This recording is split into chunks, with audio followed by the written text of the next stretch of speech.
Hey guys, so today I'm out here gonna just practice random stuff, but I think mainly just sort of practice holding pressure. I haven't practiced it really much at all in slick conditions. I have a lot of red mud, red clay out here, and when it's wet, it can literally get almost as slick as ice, not even exaggerating there.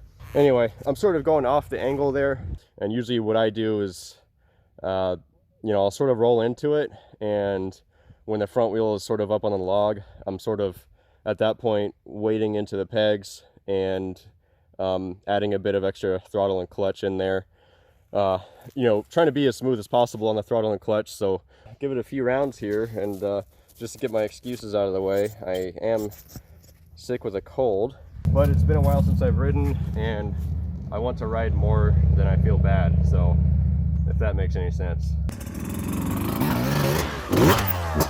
Broke traction a little bit there. The slower you go, the harder it is. That one was much better. The more times I hit it, the more slick it's gonna get.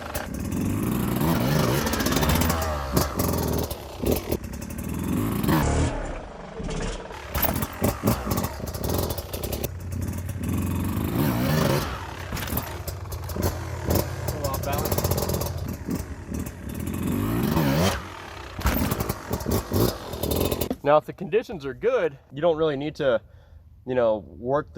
feather the clutch near as much. You don't need to do the peg weighting so much. You just kind of extend your arms and legs toward the rear as you come up the log. And for the most part, just an even, steady throttle till your rear wheel is on top of the log. And that's when you sort of just pull in the clutch, let off the throttle, and let the bike sort of level out and fall down.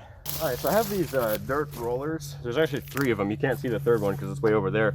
These could be a great exercise in holding pressure, and especially like slow wheelie balance, stand-up wheelies. And so let me get a rock, hopefully. All right, you guys should be able to see that rock, and that could be a great target. Well, not a great target. A better target would probably be like some spray paint or something that's not going to get knocked out of the way the first time you hit it. But yeah, hold a wheelie over that. Try to stop with the front wheel on that rock, and just good exercise, I think. So let's give it a try.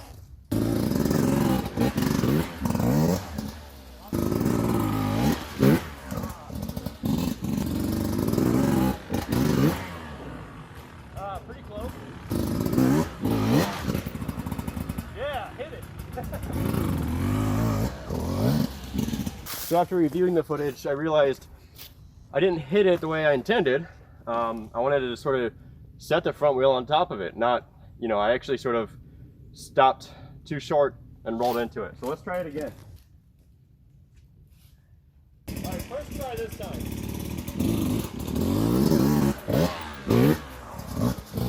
All right, first try this time.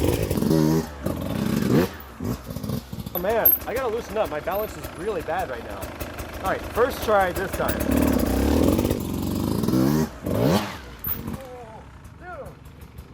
No! Look how close I was! I was literally one tire width from it. I almost want to count that as a win, just so I don't have to do this anymore. Alright, this time, first try.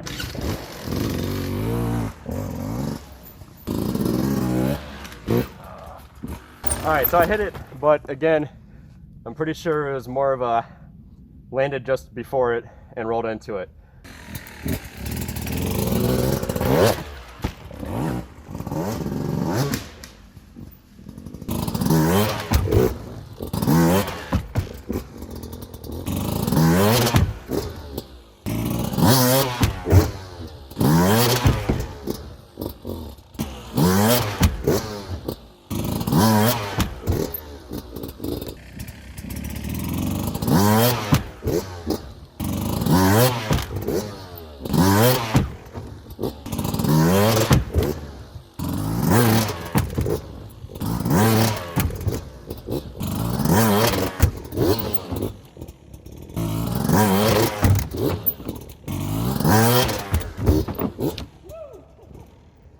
My real paranoia about hitting this one, especially looking at my tire tracks. My tire tracks are pretty high up on it, and I don't know how strong this thing is. I've already had it break once before, and my luck is I do the splatter and then the back wheel just busts right through that top piece. I think it's okay. I'm probably hitting a little bit underneath it. It's probably not like all the force directly on it.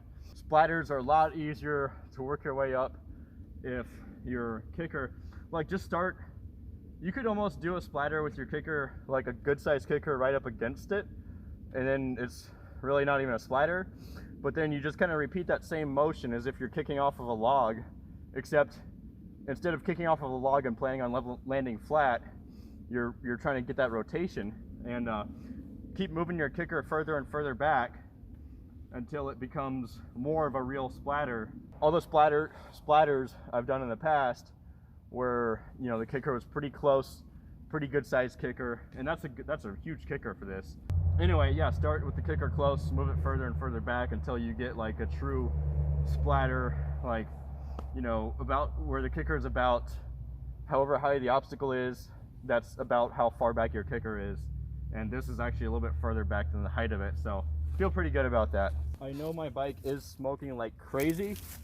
I am dealing with it. I deleted the oil injection, and around the same time I deleted that, I switched oils, and I don't think the oil I'm using is very good for this type of riding. I think the oil I'm using maybe has a higher burn temperature or flash point or whatever, and it's just not burning properly. I am mixing 40-to-1. The first thing I'm going to do is switch oils. I think when I switch the oil, next gas tank, I think most of that smoke will go away. If it doesn't, I'm going to do a little bit of jetting. I feel like I'm probably maybe a little bit rich all the way through. Yeah, gonna try a couple things, so hopefully the smoking will be fixed soon.